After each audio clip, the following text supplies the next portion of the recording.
Totally मी रस्त्यावर आली.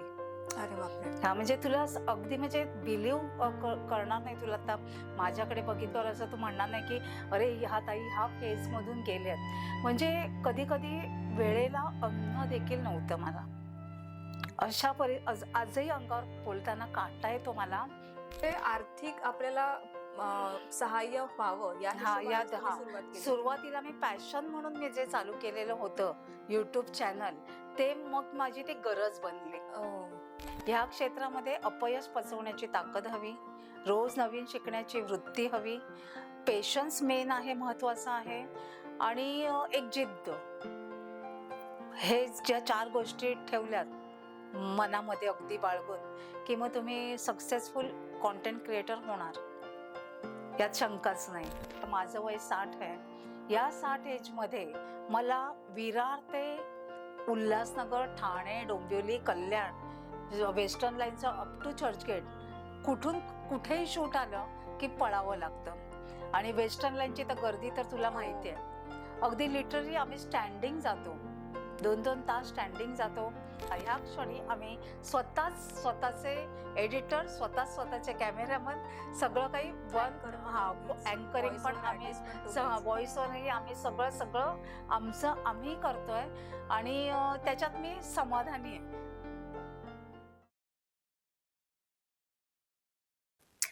नमस्कार, स्वयंपूर्ण आम्ही पॉडकास्ट मध्ये आपल्या सगळ्यांचं मनापासून स्वागत. आजच्या भागातल्या आपल्या स्वयंपूर्ण खास आहेत. 27 वर्ष प्रायव्हेट नोकरी आणि त्याच्यानंतर त्यांनी घडवलं रिटायरमेंटच्या वयानंतर स्वतःचं डिजिटल करिअर. मुंबईमध्ये ठिकठिकाणी जे एक्झिबिशन्स होत असतात त्यांच्या अपडेट्स त्या वेळोवेळी आपल्यापर्यंत पोहोचवतात. या व्यतिरिक्त कोणती वस्तू कुठे बेस्ट मिळेल याचेही अपडेट्स ते आपल्याला वेळोवेळी देत असतात. तुमच्यापैकी अनेकांनी त्यांचे video YouTube, Instagram, Facebook, threads या माध्यमांतून पाहिले सुद्धा असतील. मी बोलतेय वाव स्नेहल म्हणून प्रसिद्ध असलेल्या social media influencer Snehal Shelatkar madam बद्दल. नमस्कार मॅडम, खूप खूप स्वागत आहे तुमचं स्वयंपूर्ण आम्ही मध्ये. नमस्कार. 27 वर्ष प्रायव्हेट नोकरी आणि त्याच्यानंतर हे पूर्णपणे वेगळं असं डिजिटल करिअर. कधी आणि कशी काय सुरुवात झाली तुमच्या प्रवासाला? त्याची बघायला गेलं तर खूप मोठी स्टोरी आहे, पण मी तुला अगदी थोडक्यात सांगते. 27 वर्ष मी ॲज अ सिनियर अकाउंटंटचा जॉब केला, आणि त्याच्यानंतर तो जॉब क्विट करून मला एक कुकिंगची पॅशन होती, म्हणून मी YouTubeचं एक चॅनल सहज चालू केलं. त्याच्यावर आपल्या छोट्या-छोट्या रेसिपी, जसं आपण घरात काहीतरी छान केलं की ते आपली टाकायची, पोस्ट करायची. त्याला म्हणावं तसा अजिबात काही प्रतिसाद नव्हता. कोण बघणार आपले व्हिडिओ? म्हणजे मी अगदी म्हणतात ना, म्हणजे अपयशी होती त्या ह्याच्यामध्ये. आणि सुरुवातीला आपल्याला माहिती पण माहिती नसतं की नसतं. कशा हो. प्रकारे शूट केले पाहिजे, शेअर केले पाहिजे, हो. जेणेकरून जास्तीत जास्त हो. लोकांपर्यंत पोहोचतील. असं करता मग नंतर मी काय केलं, मला कुकिंगची आवड असल्यामुळे माझे 2-3 रेस्टॉरंट्स मी विरारमध्ये चालू केले. अच्छा. हां. पण त्याच वेळेला काय झालं, माझ्या आयुष्यात एक टर्निंग पॉइंट आला, एक सॅड मोमेंट आली की माझ्या मिस्टरांना कॅन्सर डिटेक्ट झाला. ओके. आणि विथिन 6 मंथ्स ते सोडून गेले आम्हाला. आणि ते सोडून गेल्याच्या नंतर माझं रेस्टॉरंट्सकडे दुर्लक्ष झालं. बरीच इन्व्हेस्टमेंट होती त्या रेस्टॉरंटमध्ये, आणि त्यांचा जो कॅन्सर झाल्यामुळे कोकिलाबेनमध्ये मी त्यांची ट्रीटमेंट केली, कारण कोरोना चालू होता, आणि बरंचसं माझं म्हणतात ना नुकसान झालं. म्हणजे त्यांच्या मेडिकलसाठी पण, आणि माझ्या रेस्टॉरंट्स बंद झाल्यामुळे, शटडाऊन करावे लागल्यामुळे ते एक वेगळं जी इन्व्हेस्टमेंट असते ती माझी टोटली गेली, आणि म्हणतात ना टोटली मी रस्त्यावर आली. अरे बापरे! म्हणजे तुला अगदी म्हणजे बिलीव्ह करणार नाही. तुला आता माझ्याकडे बघितल्यावर असं तू म्हणणार नाही की अरे ह्या ताई ह्या फेजमधून गेल्यात. म्हणजे कधी-कधी वेळेला अन्न देखील नव्हतं मला. आजही अंगावर बोलताना काटा येतो मला. अशा परिस्थितीतून मी गेले.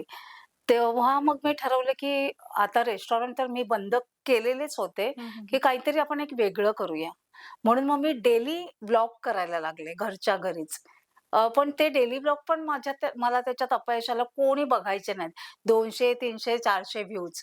म्हणजे आर्थिक आपल्याला सहाय्य व्हावं या हिशोबाने तुम्ही सुरुवात केली होती. सुरुवातीला मी पॅशन म्हणून मी जे चालू केलेलं होतं YouTube चॅनल, ते मग माझी ती गरज बनली. हं. आणि मग मी डेली व्लॉग करायला लागली. त्याच्यातही म्हणजे यश आलंच नाही. 1 वर्ष मी सतत डेली व्लॉग सकाळी उठून इकडे कॅमेरा ठेवा, तिकडे कॅमेरा ठेवा. आपल्याला तो डेली व्लॉग 15 मिनिटाचा दिसतो, पण त्याच्यामागे 24 तासाची मेहनत खरंय. असते. सकाळपासून ते रात्रीपर्यंतचं डेली रुटीन त्या 15 मिनिटात दाखवायचं असतं. पण तेही मी 1 वर्ष केलं. अजिबात रिस्पॉन्स आला नाही. मग मी सहज अशी दादरला एका एक्झिबिशनमध्ये सहज म्हणून फिरायला म्हणून गेली. आणि सहज आपलं असं शूट केलं, एक रँडमली शूट केलं आणि तो माझा जरा बऱ्यापैकी त्याला व्ह्यूज आले. अच्छा. आणि मग म्हटलं ठीक आहे, लोकांना आता हे घरातलं बघायला आवडत नाहीये. लोकांना बाहेरची दुनिया बघायला आवडते. आवडतेय. कुठे काय स्वस्त मस्त मिळतंय ते. आणि मग मी अशी दुकानं फिरत राहिली, करत गेली आणि चालू झालं. म्हणजे मग त्याच्यात मला आवड निर्माण झाली, की मग थोडे-थोडे माझे क्लिक व्हायला लागले व्हिडिओ, व्ह्यूज वाढायला लागले. पण करत गेली त्याच्यातून मला आनंद मिळत गेला आणि जी मी मेंटली म्हणतात ना अशी डिप्रेशनमध्ये होती. 1½ इयर माझे मिस्टर वारल्याच्या नंतर डिप्रेशनमध्ये होती. ती ह्या YouTubeमुळे मी थोडीफार माणसात आली. जे यूट्यूबर्स आहेत, तर त्यांना उत्सुकता असते ते म्हणजे पहिल्या पेमेंटची. पहिलं पेमेंट आपलं कधी येणार? तुमचं कधी आलं होतं? माझं तसं बघायला गेलं तर YouTube चालू करून 4 वर्ष झाली. पण मी जेव्हा प्रॉपर ॲक्टिव्हेट होती, तेव्हा जवळ-जवळ 10 ते 11 महिन्यात माझं आलं. पहिलं पेमेंट आलं.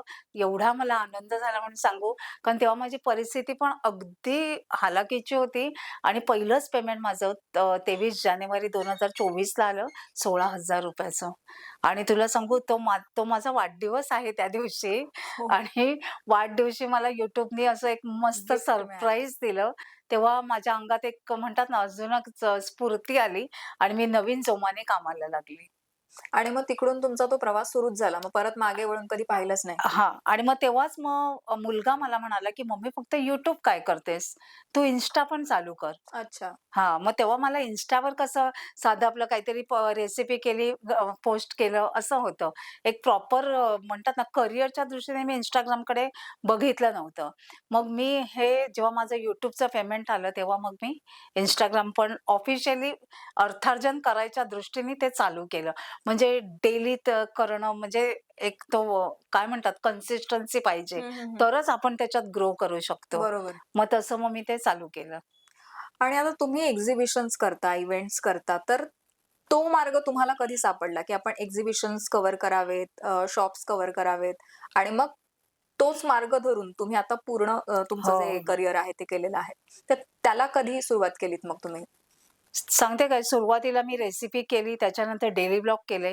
डेली व्लॉग कोणी बघेना, टोटली अपयशी होती त्याच्यात आणि म्हणून मग मी छोटी-छोटी दुकानं, अगदी अच्छा. रस्त्यावरचे स्टॉल्स पण दाखवायला सुरुवात केली आणि तसं YouTubeमध्ये एक टर्निंग पॉइंट ठरला, की माझी एक मैत्रीण माझ्याकडे आलेली होती.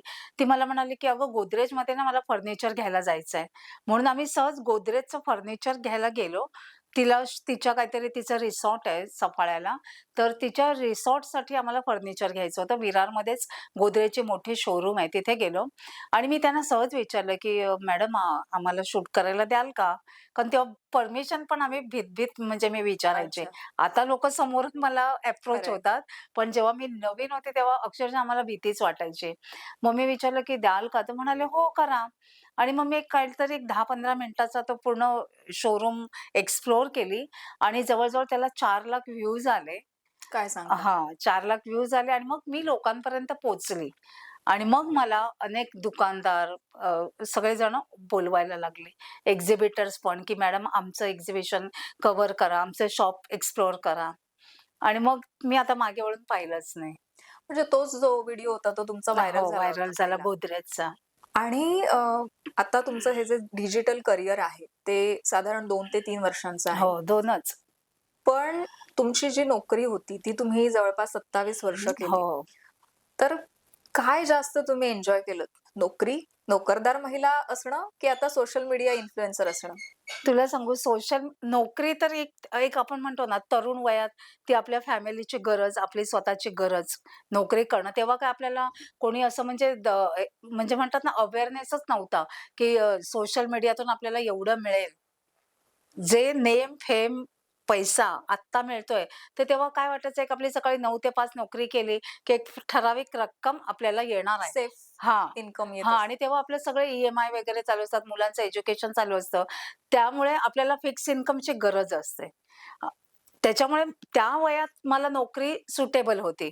पण जेव्हा मी नोकरी क्विट करून रेस्टॉरंट्समध्ये लॉस सफर करून, जेव्हा आता ह्या वयात मी नोकरी तर करू शकत नाहीये, ह्या वयात ट्युशन घेऊ शकत नाहीये, मग काय? हा प्रश्न जेव्हा निर्माण झाला, तेव्हा एक सहज आवडची कुकिंग YouTubeमध्ये जे करियर सुरुवात केलेली होती, त्याच्यात मला पैसे मिळत गेल्यामुळे जे म्हणतात ना आपल्याला जोश निर्माण झाला, उत्साह उत्साह येतो. निर्माण झाला. मग त्याच्यातून असं सतत काहीतरी नवीन शिकण्याची इच्छा, नवीन शिकण्याचं उत्साह आणि त्याचबरोबर YouTubeमध्ये अधिक पेशन्स लागतात आपल्याला. म्हणजे आज आपण व्हिडिओ टाकलाय, की तो उद्या व्हायरल होईल याची काहीच गॅरंटी नाही. खरंय. हां, मग ते एक पेशन्स होते माझ्या अंगामध्ये. म्हणजे मुलगा माझा अजूनही म्हणतो, "बाई तुझं कमाल आहे," म्हणे. "एवढ्या जाते, एवढ्या लांबून येतेस आणि परत तू एडिटिंगला बसतेस." आणि म्हणजे एक मानायला पाहिजे, की खरंय, खरंय. हां, खरंच कौतुकास्पद आहे. 60व्या वयात पण मी एवढं मला कितीतरी लोकं असे विचारतात. म्हणतात, "अरे, तुम्ही 60 वयात एवढं ट्रॅव्हल करतात?" मी राहते विरारला. विरार ते उल्हासनगर, सुरत, पुणे कुठे-कुठे मी फिरत असते आणि एक्झिबिशनवाल्यांचं कसं असतं, आज एक्झिबिशन आहे 3 दिवसाचंच असतं. त्यांना सेम डे व्हिडिओ जावा हो. लागतो, पोस्ट करावा लागतो. त्याच्यामुळे ते आम्हाला पोस्टिंगचं बंधन असतं. मग ते सगळं वेळा पाळून हे ते पण एक म्हणतात ना, आता ना एक दिवस जरी कुठे घराच्या बाहेर पडली नाही, तर मला ते असं अनइझी वाटतं. त्याची सवय झाली आहे. हां, सवय झाली. सांगते का सोशल मीडिया Facebook आहे, Instagram आहे, YouTube आहे, थ्रेड्सवर पण मी आहे. तर ह्या सगळ्यातून मला यश मिळालं, फेम मिळालं, पैसा मिळाला आणि एक मला स्वतःला सॅटिस्फॅक्शन मेन असतं आपलं सॅटिस्फॅक्शन. ते महत्वाचं आहे. नाहीतर आपली गधा-मजुरी करतोय, ते नाही. ज्या कामात आपल्याला सॅटिस्फॅक्शन आहे, ते काम मला आवडतंय. इंडोर कंटेंट क्रिएशन हे पूर्णपणे वेगळं आहे. पण तुम्ही जे काम करताय ते अगदीच वेगळं आहे. हो. पूर्ण मुंबईमध्ये तुम्हाला वेगवेगळ्या ठिकाणी फिरता, एक्झिबिशन्स कव्हर करता, शॉप्स कव्हर करता. बरं हे सगळं करत असताना शूटिंग पण स्वतःलाच करायचंय. समोर जी व्यक्ती आहे, तिचे सगळे प्रॉडक्ट्स दाखवायचेत, बरोबर. तिच्याशी संवाद साधायचा आहे, तिला प्रश्न विचारायचे आणि एडिट सुद्धा स्वतःला करायचंय. या व्यतिरिक्त एका एक्झिबिशनमध्ये जवळपास 60-70 किंवा त्याच्यापेक्षाही स्टॉल्स जास्त असतील. असतात. तर ते सगळे त्या सगळ्यांना न्याय द्यायचा तुम्हाला. बरोबर. आणि हे सगळं करत असताना स्टॅमिना, प्रवास करणं, पूर्ण एक्झिबिशन कव्हर करणं, या सगळ्या गोष्टी आत्मसात कशा केल्यात तुम्ही? किशोरी, आता तुला सांगायचं झालं तर बघ, ज्या घरातून म्हणजे इनडोअर कंटेंट क्रिएटर आहेत, त्यांच्यासाठी आता समजा पेरेंट्स असतील, इन-लॉज असतील, मुलं असतील किंवा त्या बाहेर पडू शकत नाहीयेत. हं, हं. मग त्यांच्यासाठी ते एक बंधन येतं, की चला काहीतरी इनडोअरच दाखवा. पण आता आमचं कसं आहे, माझी मुलं मोठी आहेत. मला आता पाठीमागे घरी जाऊन काही त्यांच्यासाठी काही करायचंय अशी ती चिंता नाहीये. फक्त एक असतं की स्टॅमिना. ह्या एजमध्ये आता माझं वय 60 आहे. या 60 एजमध्ये मला विरार ते उल्हासनगर, ठाणे, डोंबिवली, कल्याण, वेस्टर्न लाईनचं अप टू चर्चगेट कुठून कुठेही शूट आलं, की पळावं लागतं आणि वेस्टर्न लाईनची तर गर्दी तर तुला माहिती हो. आहे. अगदी लिटरली आम्ही स्टँडिंग जातो. 2-2 तास स्टँडिंग जातो. प्लेसवर तिथे पोहोचतो जिथे असेल ठिकाण. तिकडे जायचं. एक्झिबिशन असेल तर 3 तास तर आरामात गेले. प्रत्येक स्टॉल कारण प्रत्येक स्टॉलवाल्याला वाटत असतं मॅडम माझ्याकडे येणार, माझी क्लिप घेणार. प्रत्येकाला न्याय द्यायला लागतो. जसं तू म्हणालीस तसे. प्रत्येक स्टॉल कव्हर करायचे. ऑर्गनायझरशी संवाद साधायचा. त्यांनाही आपल्याला संतुष्ट ठेवायचं असतं. खरंय. आणि हे सगळं केल्याच्या नंतर परत स्टेशनला या, परत 2 तासाची कसरत करा, घरी या. घरी आल्याच्या नंतर जे आपण आमच्या फील्डमध्ये म्हणजे मी तरी एकटी वन वुमन शो आहे. माझ्या फील्डमध्ये अजून दोघी-चौघी सोडल्या तर बाकीच्यांचं कसं असतं, पूर्ण फील्ड असते त्यांच्यासोबत. म्हणजे कॅमेरामन, एडिटर हायर करतात. आमची अजून तेवढी परिस्थिती नाहीये, की मी कॅमेरामन किंवा एडिटर हायर करू शकेन. म्हणजे होईल ह्याच्याही पुढे नंतर चांगली नक्की होईल. परिस्थिती होईल. पण आता ह्या मोमेंटला, ह्या क्षणी आम्ही स्वतःच स्वतःचे एडिटर, स्वतःचे कॅमेरामन सगळं काही अँकर पण तुम्हीच, अँकरिंग व्हॉइस पण ओव्हर आम्ही आर्टिस्ट पण तुम्हीच. व्हॉइसवरही आम्ही सगळं आमचं आम्ही करतोय आणि त्याच्यात मी समाधानी आहे. आणि तू म्हणशील हे शिकलात कुठून? तर हे स्वतः मी शिकलेली आहे. म्हणजे कुठलं ॲप आपण यूज करायला पाहिजे. अच्छा मग हे चांगलं नाही वाटत आहे, मग हे करूया. म्हणजे जेव्हा फ्री टाईम मिळतो तेव्हा मी हे एक्सपेरिमेंट्स करत असता. म्हणजे आपण म्हणतो ना R&D करत असते. मग थंबनेल कसं दिसलं पाहिजे, की जे कॅची होईल, लोकांना आवडेल. शिवाय ह्याच्यातही कोणाचं कॉपी करायचं नाही. असं सगळं बरंच म्हणजे लक्षात गोष्टी ठेवून करावं लागतं आणि सॅटिस्फाईड आहे मी त्याच्यात.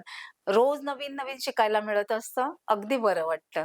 जे नवीन कंटेंट क्रिएटर्स होऊ घातलेत, त्यांना त्यांच्यामध्ये कुठले गुण असले पाहिजेत असं तुम्हाला वाटतं? सर्वात पहिलं अपयश पचवण्याची ताकद. हा सर्वात पहिला हे आहे, पॉइंट आहे. कारण आजकालच्या युवा पिढीला काय असतं, आज व्हिडिओ टाकला, की त्याला उद्या लाख व्ह्यूज आलेच पाहिजेत. असं असतं आणि जर नाही आले, की ते अगदी डिप्रेशनमध्ये जातात किंवा सोडून देतात. पण मी सांगते, की अपयश पचवायची ताकद, रोज नवीन-नवीन शिकायची काय धैर्य, इच्छा आणि पेशन्स. पेशन्स हे YouTubeमध्ये अगदी म्हणजे प्रत्येक सोशल मीडिया जो क्रिएटर असेल त्यांच्यासाठी हे मस्ट आहे, की त्यांच्या अंगात पेशन्स हवे. ह्या एक 3-4 गोष्टी हे केल्या आणि मेन म्हणजे जे कस्टमर आहेत किंवा जे व्ह्यूअर्स आहेत, त्यांच्या प्रती आपण प्रामाणिकपणा दाखवला पाहिजे. आपण कुठेही लोकांना चीट करता कामा नये. ह्या जर गोष्टी ठेवल्या तर एक व्ह्यूअर्सचा पण आपल्यावर ट्रस्ट असतो. एक्झिबिटर, शॉपवाल्यांचा पण आपल्यावर ट्रस्ट निर्माण होतो आणि मग आपण मागे म्हणतात ना, प्रामाणिक जो कष्ट करतो ना, त्याला अपयश कधीच नाही, हे माझ्यावरून सगळ्यांनी बघावं. आणि ही जी माध्यमं आहेत, YouTube असेल, Instagram असेल, Facebook असेल, ह्या प्रत्येकाची गणितं वेगवेगळी आहेत. बरोबर आहे. जसं तुम्ही YouTubeच्या पहिल्या पेमेंटबद्दल सांगितलंत, तसंच Instagramचं पूर्णपणे वेगळं आहे, हो, Facebookचं पूर्ण वेगळं आहे. बरोबर आहे. त्यांच्याबद्दल काय सांगाल? तर किशोरी, YouTubeचं कसं आहे, आपल्याला ऑफिशियली पेमेंट जनरेट होतं. डिपेंड्स आपल्या व्ह्यूजवर. Instaचं कसं आहे, Insta आपल्याला Facebookशी कनेक्ट करावं लागतं आणि Facebook आपल्याला एक वेगळं पेमेंट जनरेट करून देतं आणि बाकीचे काही आहेत शॉप्सवाले किंवा एक्झिबिटर्स, ते काही लोकांना पेड प्रमोशन देतात. मग ते डिपेंड्स असतं. ते आपल्या सबस्क्रायबरवर, फॉलोअर्सवर आणि व्ह्यूजवर आणि आपलं आणि शॉपवाल्यांचं आणि ऑर्गनायझरचं कसं म्हणतात ना म्युच्युअल अंडरस्टँडिंग आहे, त्याच्यावर. त्याच्यावर ते डिपेंड असतं. कंटेंट क्रिएशन मधून पैसे कमवणं सोपं आहे की अवघड? प्रत्येकाचा अनुभव वेगळा असू शकतो. तसं बघायला गेलं तर सोपं आहे. तसं बघायला गेलं तर अवघड देखील आहे. सोपं अशासाठी की काही-काहींचा व्हिडिओ एका रात्रीत मिलियनमध्ये जातो. मग त्यांच्यासाठी तर ती अगदी चुटकीसरशी गोष्ट झाली.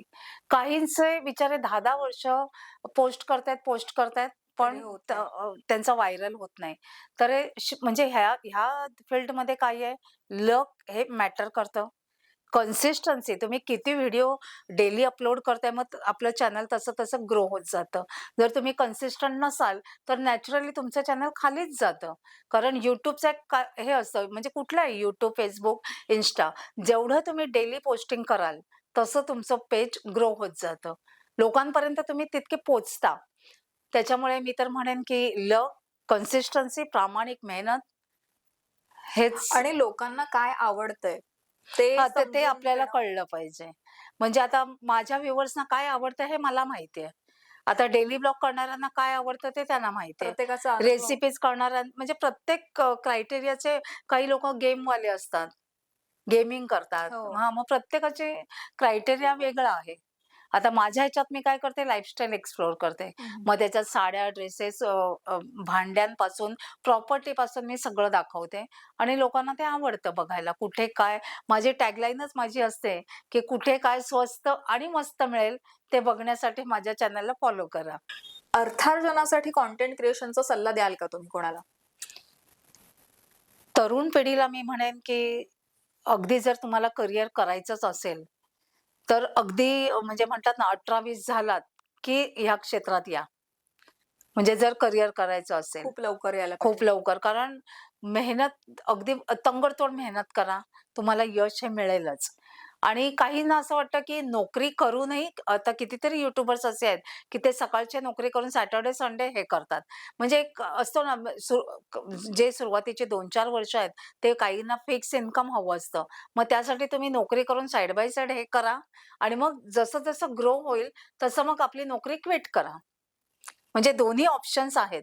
असे कितीतरी मी यूट्यूबर्स पाहिलेत, की चांगल्या Mahindra अँड Mahindra किंवा कोटकमधल्या अशा नोकऱ्या सोडून ते पूर्ण वेळ कॉन्टेंट यूट्यूबर झालेले आहेत. तर मग आता माझीच गोष्ट घे, मी तर आफ्टर रिटायरमेंट हे चालू केलेलं आहे. म्हणजे सोशल मीडिया इन्फ्लुएन्सर होण्यासाठी as there is no limit. Limit. हे जे क्षेत्र आहे, त्या क्षेत्रामध्ये वर्चस्व आहे ते खास करून तरुणाईचं. हो. जेव्हा तुम्ही सुरुवात केली होती, तेव्हा कुठे न्यूनगंड असं वाटलं होतं का, की आपला निभाव लागेल का? आपण तरुणाईला टक्कर देऊ शकू का? किंवा आपल्याला लोक फॉलो करतील का? अगदी म्हणजे खूप भीती वाटलेली. जेव्हा मी लाईफस्टाईल एक्सप्लोर करायला सुरुवात केली.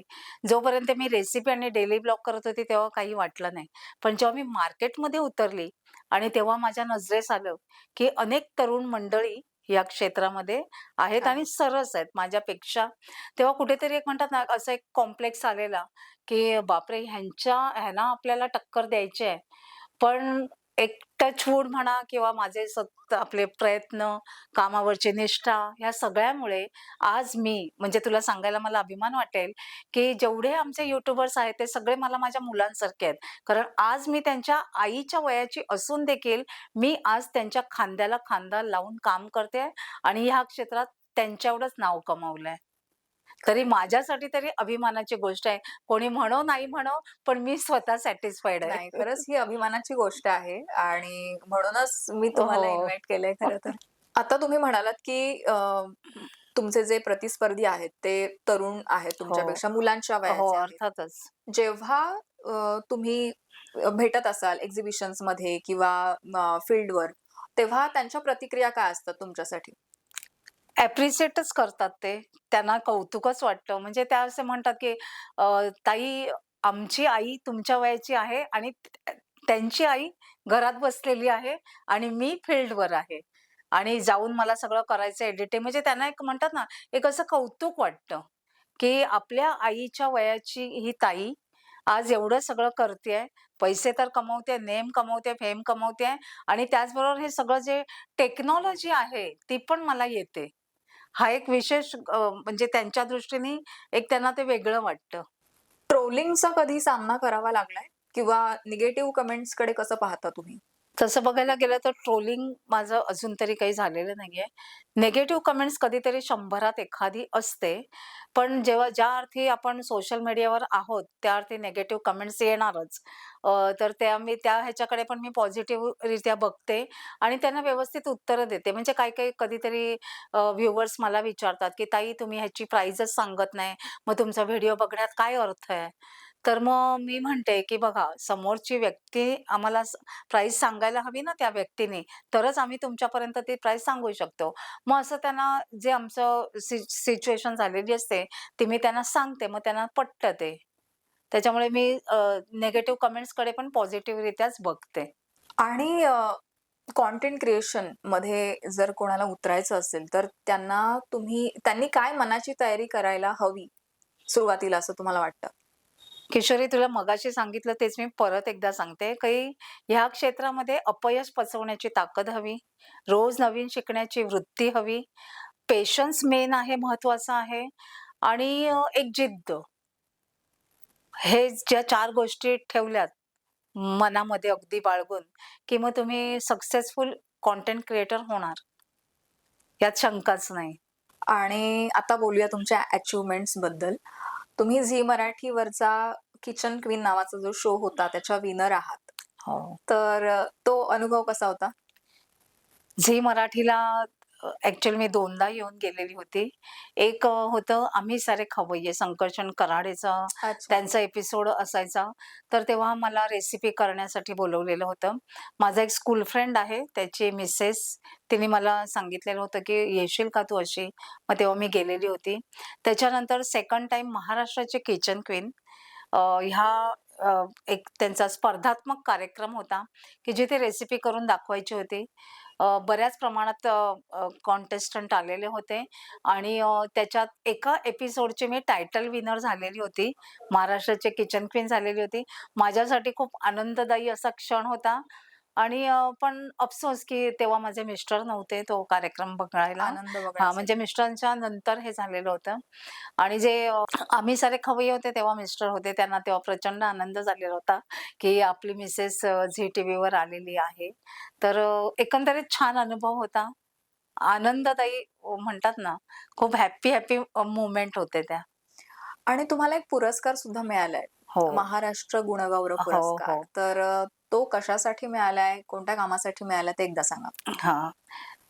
विरारमधील एक संस्था आहे शिवराज बहुउद्देशीय संस्था करून.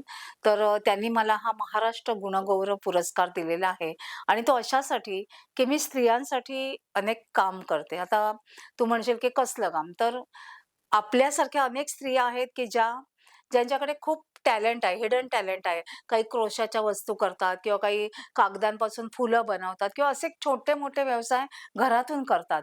पण त्यांचे व्यवसाय हे लोकांपर्यंत पोहचतच नाहीत.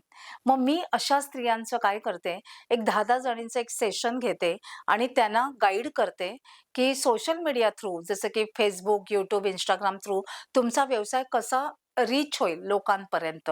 आणि अशा अनेक महिला आहेत, की ज्यांचे मी व्यवसाय फ्री ऑफ कॉस्ट एक्सप्लोर करत असते. म्हणजे सगळ्यांकडनंच मी पेड प्रमोशन घेत नाही. अनेक स्त्रियांकडून मी टोटली फ्री फक्त त्यांचा व्यवसाय लोकांपर्यंत पोहोचू दे, ही माझी एक त्यांना हां, प्रोत्साहन प्रोत्साहन मिळण्यासाठी. देते आणि हे माझं काम बघून मला त्यांनी हा महाराष्ट्र गुणगौरव पुरस्कार मिळालेला आहे. तर त्या संस्थेचे मी आभार मानते.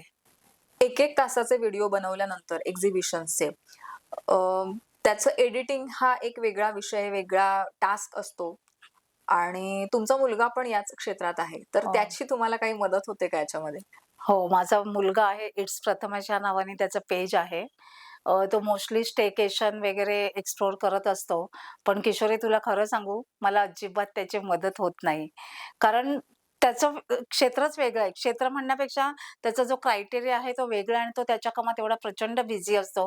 15-15 दिवस घरी नसतो, आउटडोअरलाच असतो आणि त्याला विचारण्याची मला वेळच येत नाही. मी माझं मीच शिकली, माझं मीच केलंय. म्हणजे म्हणतात ना, सेल्फ डिपेंडंट आहे मी. दुसऱ्या कोणावर अगदी मुलावर देखील अवलंबून राहत नाही. कारण ते एक्झिबिशन्स ठराविक कालावधीचे हो, असतात आणि बरोबर आहे. वेळ खूप महत्वाचा असतो. म्हणजे पहिल्या 1-2 अगदी हो. दिवसामध्ये ते व्हिडिओ जायला लागतात. अगदी खरं आहे. अगदी रात्री 12 वाजता पोहचून देखील दुसऱ्या दिवशी किंवा सेम डे त्यांना पाहिजे असतो व्हिडिओ. कारण एक्झिबिशन 3च दिवसाचं असतं. मग अगदी रात्री 3-3 वाजेपर्यंत जागून बापरे! एडिट करून 2-2 तास एडिटिंगला, 2-2 तास एक्सपोर्टला, 2 तास अपलोडिंगला असं करून तो आम्हाला व्हिडिओ पोस्ट करावाच लागतो. कारण एक कमिटमेंट असते ना आमची एक्झिबिटर ऑर्गनायझर बरोबर. त्याच्यामुळे ते करावंच लागतं. म्हणजे हे दिसतं आपल्याला समोर, की मॅडम दररोज व्हिडिओ येतात, सातत्याने व्हिडिओ येतात, पण त्याच्यामागे मेहनत किती करावी हो, लागते. हो. खूप अगदी प्रचंड मेहनत आहे. म्हणतात ना म्हणजे कन्सिस्टन्सी बरोबर अफाट मेहनत आहे. म्हणजे रोजचं ते 3-3, 4-4, 5-5 तासाचं ट्रॅव्हलिंग, 4-4 तास स्टँडिंग असतो आम्ही तिथे. एक्झिबिशन म्हणा किंवा शॉप म्हणा, कुठेही आपल्याला बसून तर शूट करायचं नाहीये, उभं राहून शूट करायचंय. त्याचबरोबर सतत तोंड चालवायचंय. म्हणजे कधी-कधी घसा सुकतो. एवढे कष्ट आहेत आणि परत एवढ्या घरात येऊनही आपल्याला शेवटी एक स्त्री आहे म्हटल्यावर घरातली तर आपल्या जबाबदाऱ्या टाळून चालणार नाहीत. मग त्याही आहेत. पण ते कुठेतरी मॅनेज करते का तरी ह्या कामातून सॅटिस्फॅक्शन मिळतं. मला खूप अभिमान वाटतो तुमच्या कामाचा आणि तुम्ही इथे आलात आणि तुमचा प्रवास, इन्स्पायरिंग प्रवास सगळ्यांसोबत शेअर केलात. कारण मॅडम तर रोज दिसतात, वाव हो. स्नेहल बघायला मिळतात, पण मॅडमची जर्नी किती स्ट्रगल आहे आणि किती मेहनत घ्यावी लागते हे आज आम्हाला कळलं. तुम्ही इथे आलात, तुमचा अमूल्य वेळ दिला, त्याच्याबद्दल तुमचे खूप खूप आभार आणि तुमच्या पुढच्या वाटचालीसाठी तुम्हाला खूप खूप शुभेच्छा. धन्यवाद किशोरी, की तू मला इथे बोलवलंस आणि मला एक्सप्रेस व्हायला एक चान्स दिला. म्हणजे सहसा मी एवढी एक्सप्रेस कुठे झाली नव्हती, ती आज तुझ्या चॅनलद्वारे झाले, लोकांपर्यंत पोहोचते अधिक. अशी तर मी माझ्या व्हिडिओ थ्रू पोहोचते, पण आज माझी जर्नी तू एक्सप्लोर केलीस त्याच्यासाठी तुझे खूप खूप धन्यवाद आणि तुझ्या या चॅनलला खूप खूप शुभेच्छा. Thank you so much. धन्यवाद. तर मंडळी, मला खात्री आहे की स्नेहल शेलटकर यांच्या प्रवासातून तुम्हाला नक्कीच प्रेरणा मिळेल आणि असेच प्रेरणादायी व्हिडिओ पाहण्यासाठी स्वयंपूर्ण आम्हीला सबस्क्राईब करा.